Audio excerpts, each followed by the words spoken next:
lermos Evangelho de Lucas, capítulo 22, de 39 a 46. Nesta mensagem, nós não vamos considerar a oração do Senhor no jardim do Getsêmani, mas as suas exortações aos apóstolos sobre a necessidade imperiosa da oração para encarar a tentação. Então, Lucas 22, a partir do verso 39. Então, Jesus saiu e, conforme o seu costume, foi para o Monte das Oliveiras, e os discípulos o seguiram. Ali chegando, disse-lhes: orai, para que não entreis em tentação. E afastou-se deles a uma curta distância e, ajoelhando-se, orava, dizendo: Pai, se queres, afasta de mim este cálice, todavia, não seja feita a minha vontade, mas a tua. Então apareceu-lhe um anjo do céu que o encorajava. Cheio de angústia, orava mais intensamente, e o seu suor tornou-se como gotas de sangue que caíam no chão. Depois, levantando-se da oração, aproximou-se dos seus discípulos e achou-os dormindo de tanta tristeza. E disse-lhes: por que estáis dormindo? Levantai-vos e orai, para que não entreis em tentação. Palavra do Senhor. Queridos irmãos, Jesus está com os 12 apóstolos numa grande sala mobiliada. Ele enviou Pedro e João para prepararem a ceia, a Páscoa, e lá entraram, e no momento da Páscoa, daquela refeição, Jesus fala do seu sacrifício, da dádiva de si mesmo, do seu corpo partido, do seu sofrimento, da sua paixão. Ele fala do seu sangue, que ratificará a nova aliança. O Velho Testamento, a antiga aliança, fora ratificada com sangue. Sem derramamento de sangue não há perdão de pecados. A aliança, ela é ratificada, ela é selada com o sangue do Cordeiro. E ele fala do seu sofrimento. Mas ao acabar de falar sobre isso, ao falar da sua dor, os apóstolos entraram numa discussão tola, soberba, prepotente, sobre quem entre eles parecia ser o maior.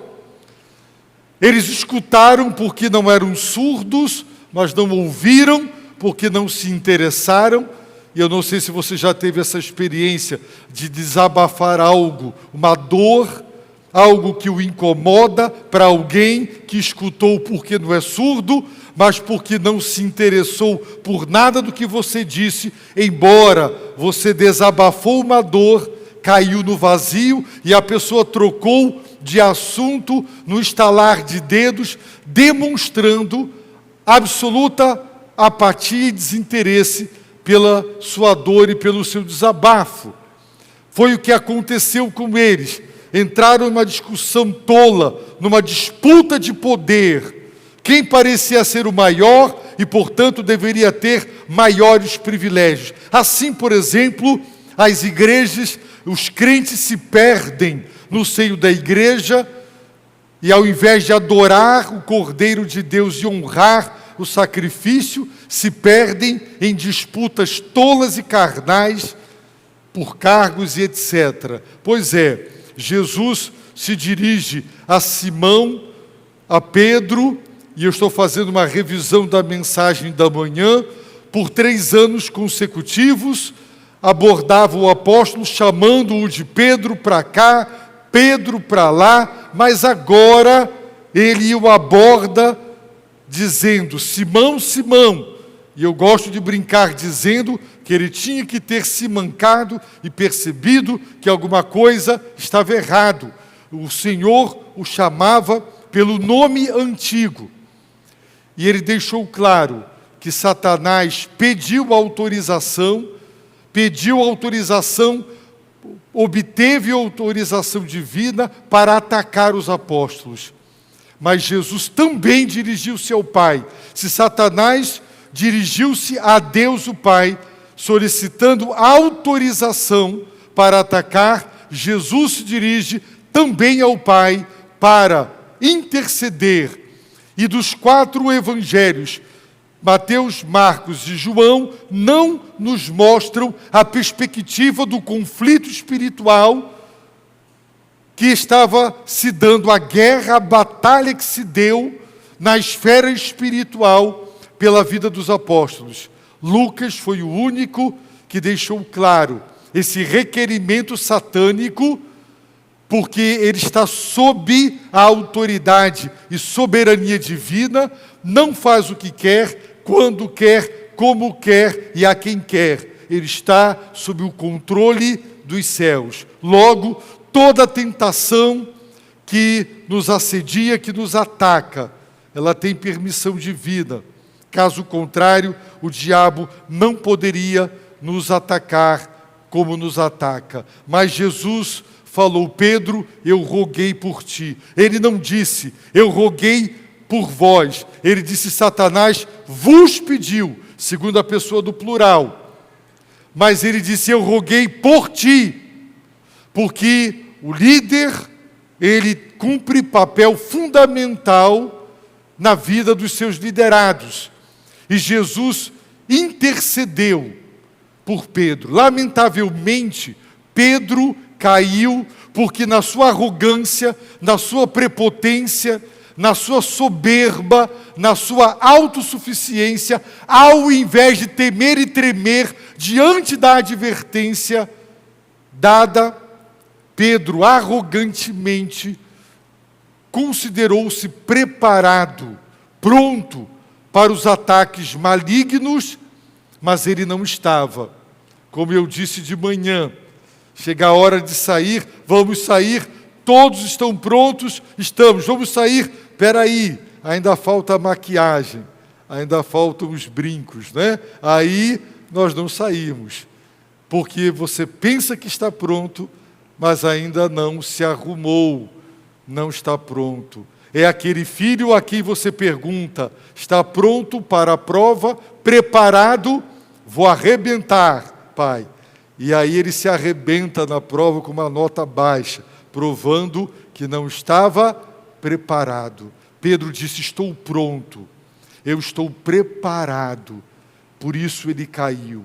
E eu quero ver com os irmãos nesta noite sobre o poder e a eficácia da intercessão.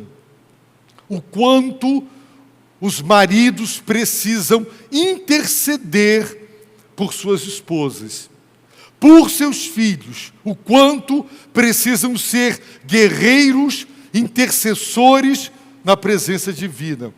Jesus disse: eu roguei, e vimos pela manhã que este verbo, em outras passagens, o mesmo verbo é traduzido por implorar, por suplicar e por rogar, dando a ideia de um clamor com toda a força, um implorar, um suplicar, um rogar com todo fervor.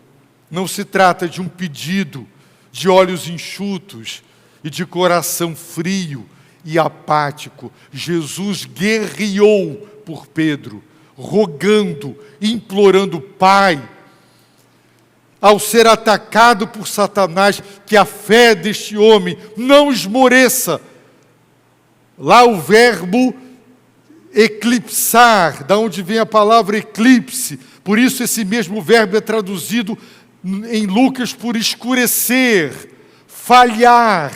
Em Hebreus, chegar ao fim, para que a fé não chegue ao fim, não falhe, não escureça, não haja um eclipse da fé.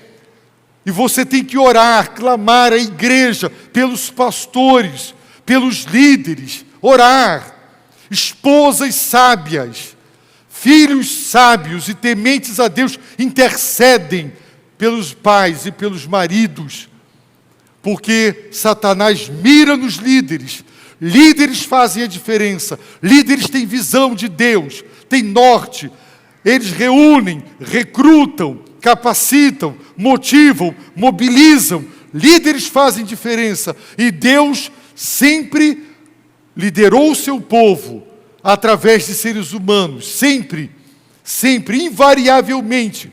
Por isso Deus deu à igreja pastores, evangelistas, mestres, líderes para o pastoreio, para o cuidado do rebanho.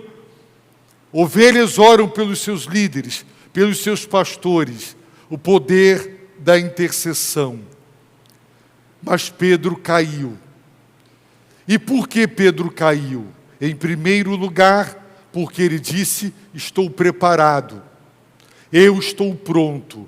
Como a igreja, lá no Apocalipse, eu li hoje pela manhã, esta igreja, lá no livro do Apocalipse, a igreja de Laodiceia.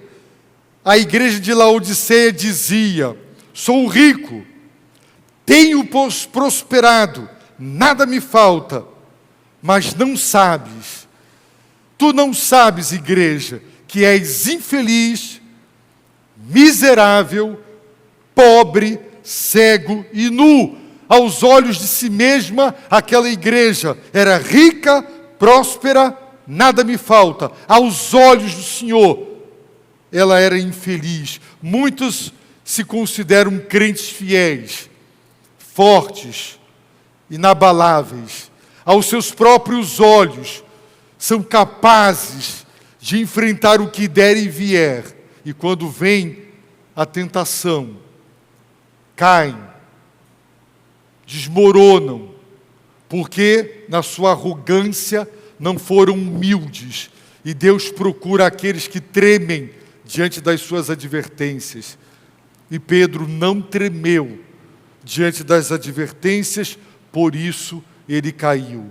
A segunda razão por que Pedro caiu foi porque Jesus saiu do cenáculo, da grande sala mobiliada, terminou a ceia, ele saiu, conforme o seu costume, foi para o Monte das Oliveiras, sabendo, de acordo com Lucas 21:37, ensinava no templo durante o dia, depois de sair, passava a noite no monte chamado das Oliveiras. Judas já tinha se retirado, Jesus sabia, como seu costume, Judas sabia que Jesus ia para lá, e quem não quer ser preso e não quer ser pego, não vai para o lugar da emboscada.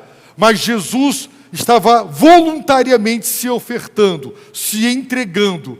O seu sacrifício foi voluntário, foi espontâneo, foi de amor. Ele não foi pego, surpreendido. Ele foi para o lugar costumeiro, para onde ele sabia que Judas levaria aqueles que o prenderam. E os seus discípulos o seguiram. E aquele que ensinou sobre a oração, pregou sobre a oração, ele vai exemplificar, orando, porque ele vai enfrentar a sua paixão. E ele vai enfrentar a tentação. Ele vai enfrentar todos os desafios. E ele ora, ele vai orar. Ele vai orar. E aquele que ensinou a orar, pregou sobre a oração e exemplificou, ele diz: orai. Está no modo imperativo. Orai é uma ordem. Para quê? Para que não entreis em tentação. Vocês entraram nessa sala e estão aqui. Tentação, peirasmos, a palavra significa submeter a teste. Essa palavra é usada para Deus quando Ele nos submete a teste. Só que o tradutor traduz por provação, porque Deus não tenta ninguém, Deus não pode ser tentado pelo mal, mas Deus prova. Mas a palavra significa apenas isso, submeter a teste. Mas Deus não nos submete a teste para nos ver cair, para nos ver desobedecendo. É para nos dar oportunidade de demonstrar a nossa lealdade, a nossa fidelidade, para nos ajudar a termos consciência do nosso estado de saúde espiritual, porque na nossa cegueira, na nossa soberba, julgamos que somos fiéis, que estamos bem e somos fortes, quando não somos. E as provas, elas mostram que nós não sabemos nada.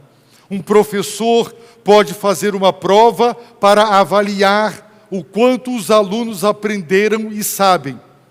Um professor raivoso, eu conheci um assim, ele estava zangado com a turma, ele queria pegar a turma e ele preparou uma prova para arruinar com a turma, para que a turma se desse mal. Aquele teste foi feito para reprovar, para prejudicar.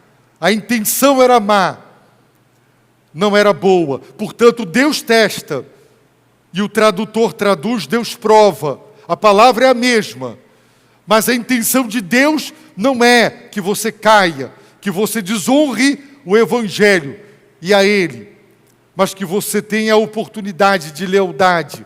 É um teste de fidelidade. Ele provou Abraão e ele disse: agora sei que tu me temes, porque não me negaste o teu filho, o teu único filho. Portanto, orai para que não entreis em tentação. Entramos nesta sala e você pode entrar num período de teste. Você fica nervoso quando você vai fazer uma prova. Você treinou, vai tirar a carteira, não é? E aí você chega lá e você tem que estacionar, fazer tudo sem errar. E você sabe fazer, mas o período de teste deixa você nervoso. E muitas vezes você erra porque você está sob teste. E Jesus está dizendo: ore, para que você não entre num período de teste. Porque quando você está sendo testado, você pode ser aprovado, mas você pode ser reprovado. Então ore, peça a Deus, clame a Deus, para você não entrar num período de teste. Porque se você se conhece, você sabe que se naquela área o teste for difícil, você vai cair. Então ore e peça: Deus, me livra, tira do meu caminho, tira da minha vida, me livra, não me deixe entrar em tentação. Pedro caiu porque ele não orou. A Bíblia diz que Jesus os achou dormindo de tanta tristeza. A segunda razão por que Pedro caiu foi porque ele não orou. A terceira razão foi porque ele estava dormindo de tanta tristeza. Eu não sei com vocês, mas quando eu estou muito triste, só me dá vontade de dormir. A tristeza, a depressão, ela nos arrasa, nos abate, e você fica sem ânimo. E a vontade é deitar e dormir para tentar esquecer. E eles estavam dormindo de tanta tristeza, não estavam dormindo de tanto cansaço, porque tiveram um dia exaustivo, não. Eles não estavam dormindo de tanto sono, de tanta tristeza. Eles deixaram a tristeza tomar conta, se instalar, tomar conta, dominar e controlar. E se você deixar a tristeza tomar conta do seu coração, ao invés de orar, você vai dormir, você vai ficar assim. E ninguém vence a tentação dormindo. Por isso Jesus disse: por que estás dormindo? Não é hora de dormir. Vocês deixaram a tristeza vencê-los, dominá-los, abatê-los.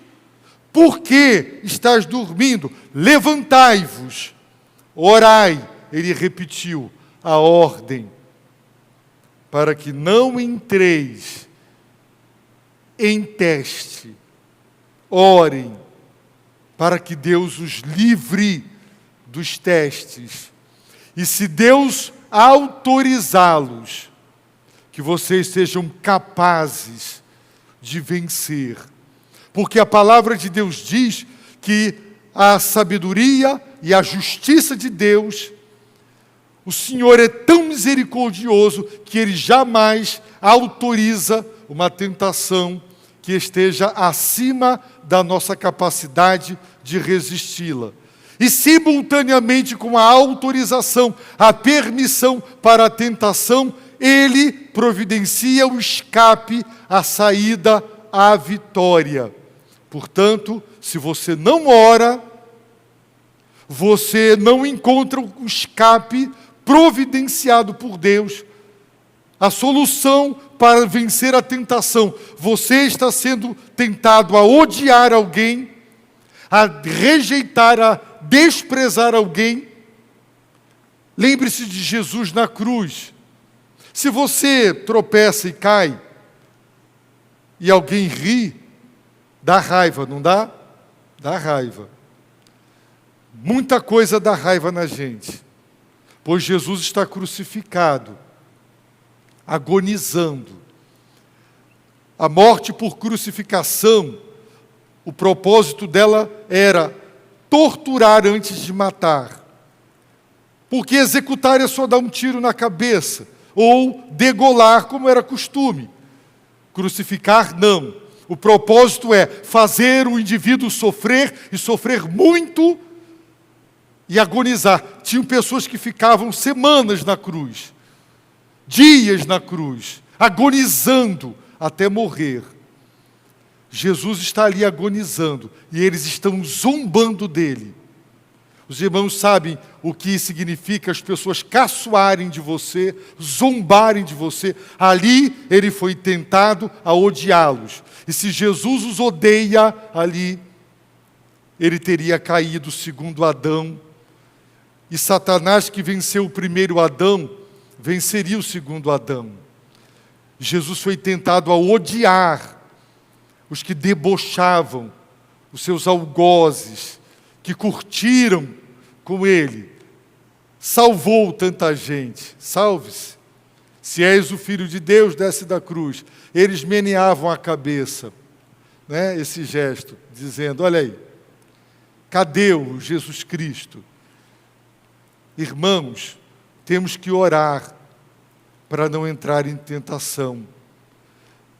É difícil não odiar quem te faz o mal, quem te prejudica, quem deliberadamente quer estragar a sua vida. É muito difícil não ter mágoas e rancor de quem te faz o mal. É muito difícil você tentado ao ódio, ao ressentimento. E quando tudo começa a dar errado, repetidas vezes, você é tentado a se tornar um murmurador e uma pessoa amarga, com quem não há prazer de conviver, de tão amarga ou amargo que nós nos tornamos. Há muitas tentações. Orai para não cair em tentação. Não pense, não, se me magoar eu perdoo. Você não tira de letra assim. Não é fácil. Pedro caiu porque foi arrogante, porque julgou-se preparado, mas não estava. Caiu porque não orou. Caiu porque deixou que a tristeza, que a depressão o controlasse e o dominasse. Caiu porque, de acordo com o versículo 54, então, prendendo-o, levaram-no para a casa do sumo sacerdote, e Pedro os seguia de longe. Quando você segue Jesus de longe, você cai. Se você for para o centro, nos dias normais, é tanta gente cruzando para lá e para cá, que se o seu filho estiver atrás de você, ou se você estiver atrás de alguém, se você não estiver seguindo bem pertinho, você perde. Porque quando você segue, tem que ser pertinho, colado, grudado. Jesus nos convidou a segui-lo. E para poder usufruir da sua presença e não perdê-lo de vista, temos que segui-lo de perto. Mas tem gente que consegue ficar segunda, terça, quarta, sem se ajoelhar, sem abrir a palavra, sem buscar a face, e segue de longe. E porque segue de longe, a comunhão esfria. Os laços, ao invés de estreitar, se alargam. A comunhão dá lugar à frieza. Você já encontrou alguém com quem você já teve tanta intimidade e agora você olha e é uma frieza, uma distância, não é? Gigantesca, uma frieza, e você se lembra, puxa, como era diferente. Pois é, se você seguir a Cristo de longe, vai ser assim, e você vai cair, porque a seiva que vem da videira é que faz o galho produzir folhas, flores e frutos. Se você seguir Jesus de longe, é isso que vai lhe acontecer. Pedro caiu, queridos, porque os ímpios acenderam, verso 55, uma fogueira no meio do pátio, e sentaram-se juntos. Pedro, chegando, sentou-se entre eles. Pedro foi se aquecer na roda dos escarnecedores. A palavra de Deus nos exorta a não aceitar o conselho dos ímpios, as opiniões dos ímpios. Os ímpios têm conselhos, opiniões, ideologias para compartilhar, para persuadir. Querem a qualquer custo enfiar goela abaixo da juventude, homossexualismo, ideologia de gênero. Há uma campanha deliberada contra Deus, contra a palavra, contra os valores morais cristãos, contra a família. Há um massacre, há uma avalanche sobre a juventude, para considerar isso normal. A roda dos escarnecedores. A Bíblia nos aconselha a não nos deter no caminho dos ímpios. A estrada, o caminho pelo qual eles andam. E a não se assentar na roda daqueles que escarnecem de Deus, da palavra de Deus, da verdade de Deus. E Pedro foi se aquecer ali. Por isso, Pedro caiu. Cuidado com as companhias. Parece que temos bons amigos, pessoas educadas, mas existem influências perniciosas, danosas em nossas vidas. E nós temos que ter a coragem por amor a Cristo. E ele diz: quem ama pai, mãe, filhos, filhas, mais do que a mim, não é digno de mim. E quando você não abre mão de algumas amizades, de alguns convívios, mesmo que laços familiares, com pessoas que não estão andando com Deus, submissos a Deus, comprometidos com Deus, você vai ser influenciado. E não demorará muito. Você pensará, se comportará, falará como um deles. Não se aceite na roda dos escarnecedores. Não queira se aquecer na fogueira dos ímpios, na roda dos ímpios. Não é para você. Deus nos tirou do mundo. E mundanos são aqueles que não aceitam as verdades de Deus e defendem as suas próprias ideias, mesmo que com inteligência e com bons argumentos, mas não são as verdades do Altíssimo. Pedro caiu, meus irmãos, porque foi soberbo, arrogante, autossuficiente, e porque pensou equivocadamente: estou preparado. Pedro caiu porque não tremeu diante da advertência, e hoje pela manhã eu disse: quantas pessoas já me disseram no gabinete: pastor, eu fui ao culto, a palavra era para mim. Um irmão falou comigo, a palavra que me deu foi para mim. Eu li a Bíblia, o versículo era para mim. Não foi por falta de advertência, foi porque eu não ouvi, eu não tremi diante das advertências. Não foi por falta de avisos que eu caí, não foi. Pedro não tremeu. O Filho de Deus lhe disse: Pedro, Satanás vos pediu para peneirá-los como trigo. Era para ele temer e tremer, porque Jesus estava dizendo: vem fogo cruzado, vem fogo, vem tempestade, vem ataque severo. E Pedro não tremeu. Pedro arrogantemente disse: estou pronto. Ele não estava. Como muitos de nós, Pedro caiu porque não orou. Jesus intercedeu por ele, mas agora ele não intercedeu por Jesus. A tristeza, a depressão tomou conta. Não deixe a tristeza dominar. Não se isole. Procure os irmãos, as irmãs, o corpo de Cristo, a comunhão. Não se isole, para que a tristeza não o domine, não o controle e não o abata a ponto de você nem sequer ter forças para orar e só querer dormir. Pedro caiu porque não orou, não intercedeu, não acreditou no poder e na eficácia da oração. Pedro caiu porque seguiu Jesus de longe. Pedro caiu porque foi se aquecer na roda dos escarnecedores. E quando ele nega pela terceira vez conhecer o Senhor, o galo cantou.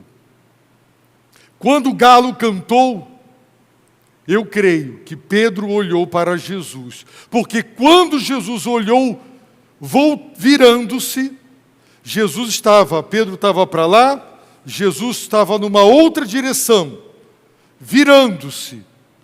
O texto diz: olhou para Pedro. Mas se Pedro estivesse olhando para baixo, para o lado, para cima, ele não teria visto o olhar sofrido, doído, de quem for atraído e negado vergonhosamente. Mas também um olhar de compaixão e de perdão, eu tenho certeza.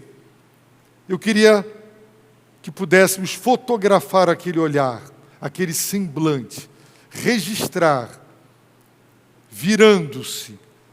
E ele encontrou Pedro olhando para ele. Quando o galo cantou, então o Senhor, virando-se, olhou para Pedro. E sabe o que aconteceu? Pedro lembrou-se da palavra do Senhor. Meus irmãos, nós caímos porque só lembramos da palavra do Senhor depois que nos esborrachamos, depois que destruímos a nossa família. Eu já vi homens chorarem dizendo: por causa de 5 minutos de prazer, eu destruí o meu lar, eu traí a minha esposa, eu traí o meu marido, eu botei por terra, eu fui profano e imoral como Esaú, por causa de um prato de lentilhas para matar a minha fome, por causa de uma refeição, eu desprezei algo de alto valor, o meu direito de primogenitura. E muitos botam por terra um lar, uma família, por causa de um elogio, por causa de uma liberdade indevida dada, pelas brechas dadas, e destrói um casamento, um lar. E abaixo de Deus não tem nada mais precioso. Pensar que a destruição de uma família é como quem roubou uma galinha, é como quem deu uma pernada numa pessoa. Não, a gravidade do erro é muito grande. Irmãos, Por que só lembrar depois? Só depois que nos esborrachamos, sofremos, fazemos os outros sofrer. Aí lembramos, o Senhor diz na palavra. E você ouve todo domingo a palavra. Lê a Bíblia. Mas nós caímos, porque nós esquecemos. Por isso Tiago nos incomoda, dizendo, para que nós sejamos praticantes. Hoje temos espelhos maravilhosos, naquele tempo não. Portanto, a imagem, ver a própria face, não havia nada tão assim, cristalino como hoje. É como alguém que se olha e esquece o semblante. É aquele que ouve a lei da liberdade, a lei perfeita, mas entra por aqui e sai por aqui.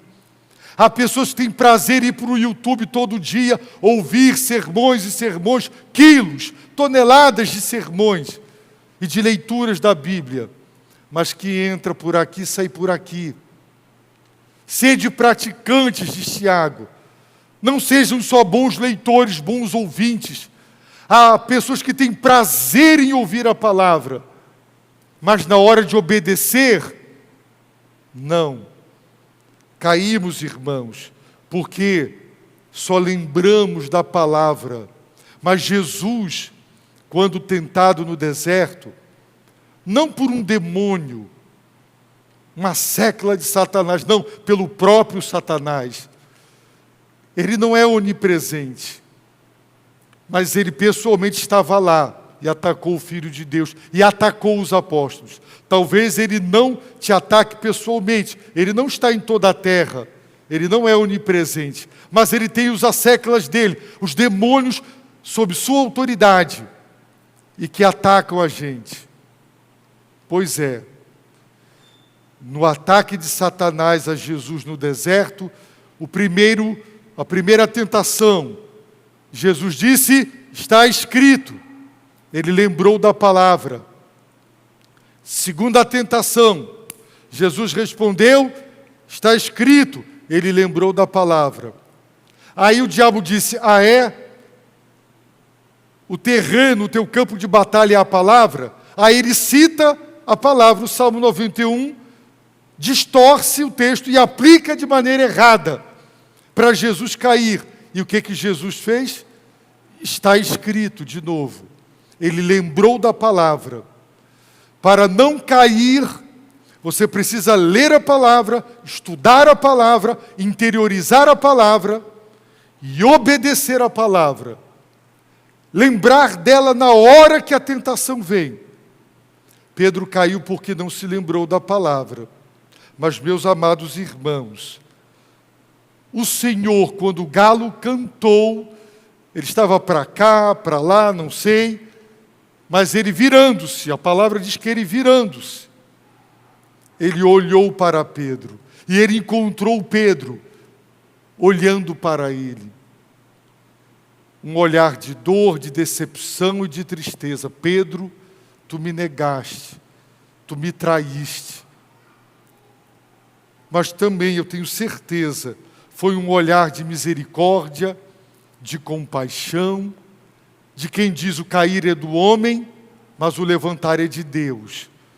Tu serás uma coluna da igreja. Atos de 1 a 12, tem Pedro como personagem principal. De 13 a 28 é Paulo.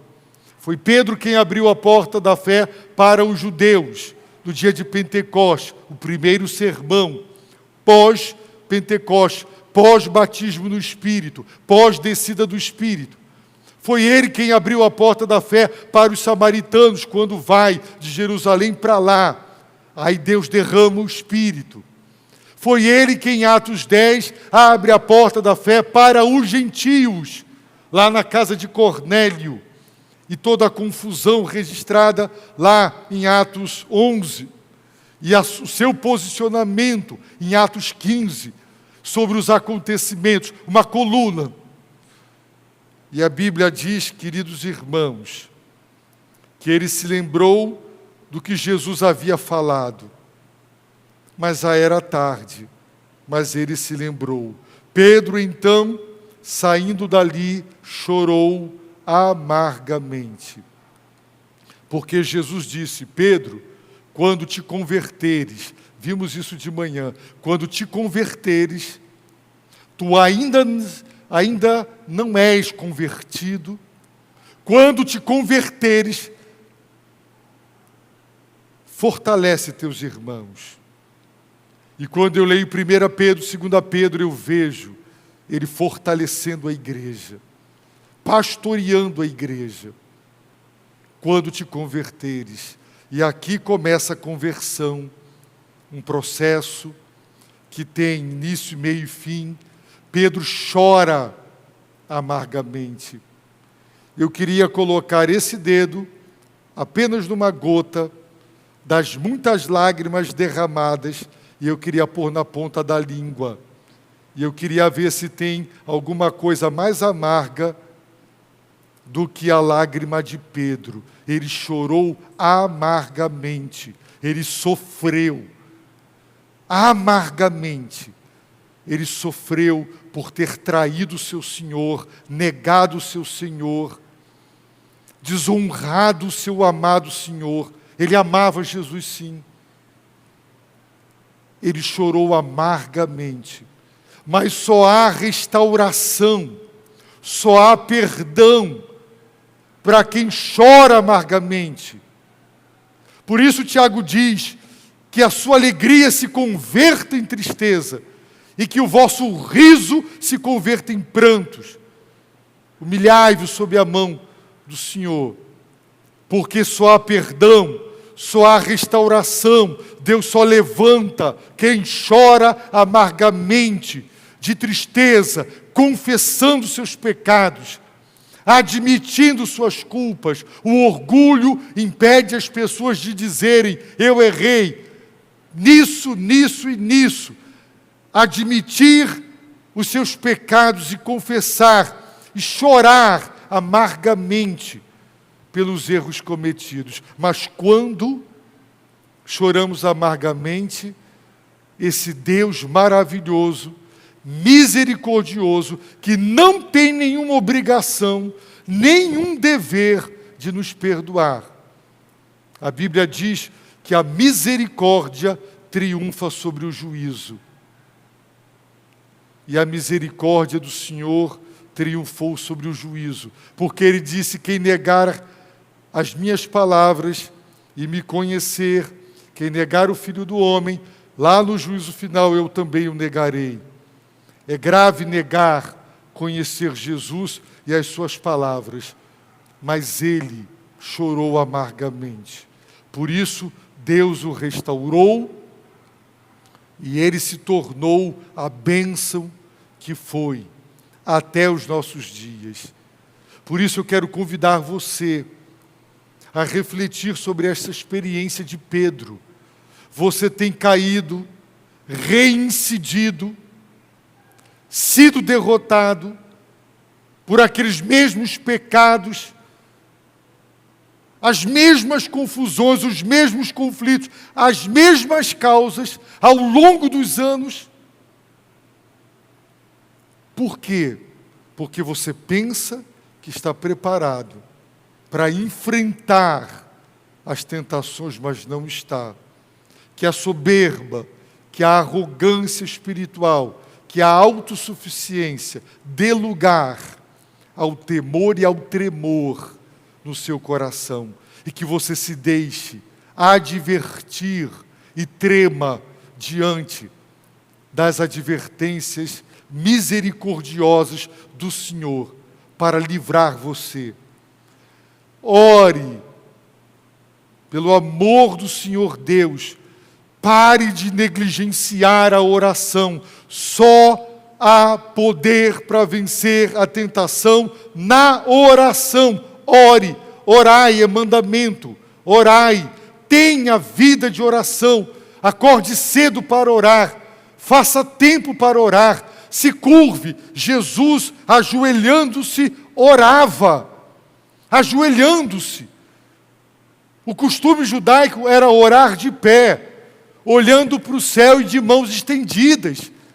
Jesus se ajoelha, o corpo fala. O corpo fala. Quem analisa os gestos corporais, entende o que está se passando com alguém, observando os gestos, como cruza a perna, como toca em você. O corpo fala. Linguagem corporal. Quando você se ajoelha, você está se dobrando, você está se curvando e você está dizendo: Deus, a minha cerviz não é dura, não é de ferro. Eu me curvo, o meu ser se curva. Porque quando o seu corpo se curva, você se curva. Você não diz assim: você deu um tapa no meu corpo. Você diz: você me deu um tapa. E quando o tapa é dado na tua face, não é só a tua face que recebe o tapa, é a tua alma, fere no coração, porque você é um ser integrado. Por isso você não diz: meu corpo tomou um tombo e caiu e se machucou. Você diz: eu caí, eu me machuquei.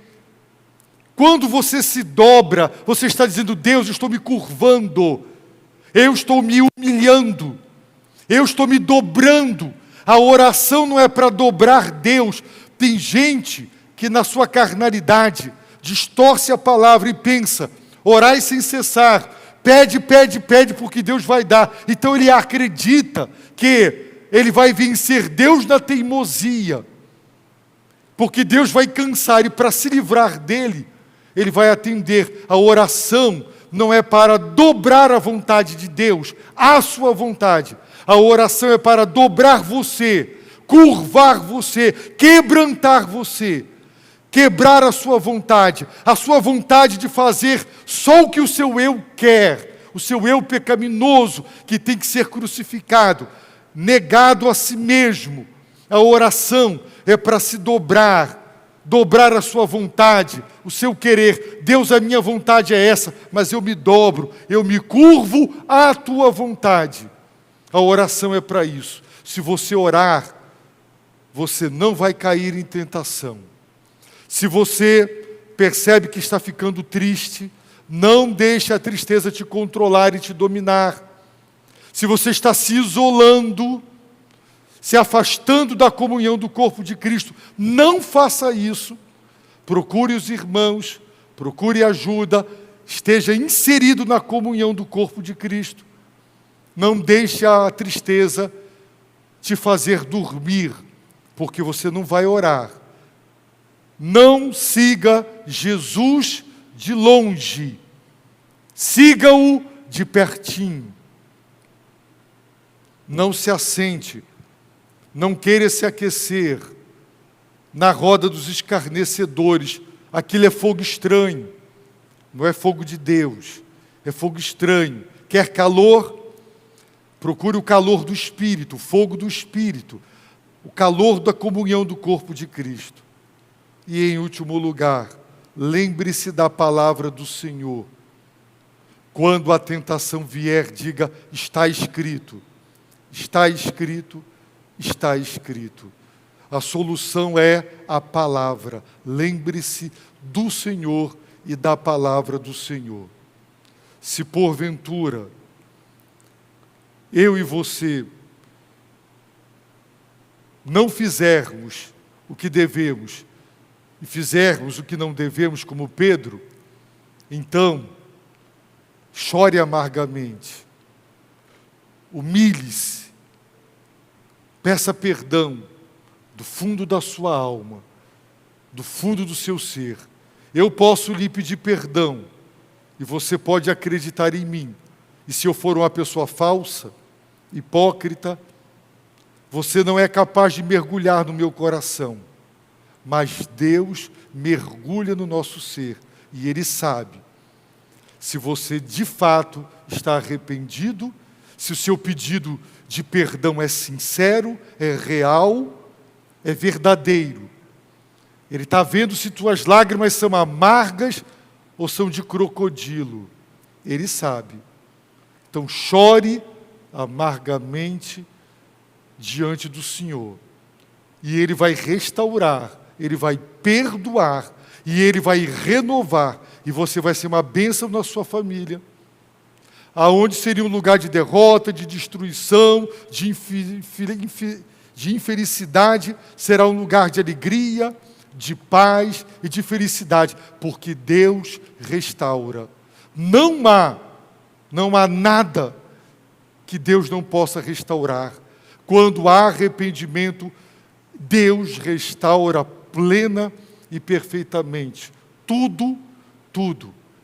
Ele faz isso.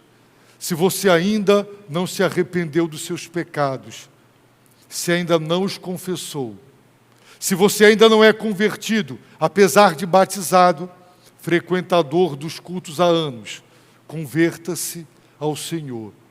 E quando te converteres, fortalece teus irmãos, que a tua experiência sirva para ajudar os outros na caminhada da fé. Abaixe a sua cabeça, feche seus olhos, ore, clame, suplique misericórdia ao Senhor.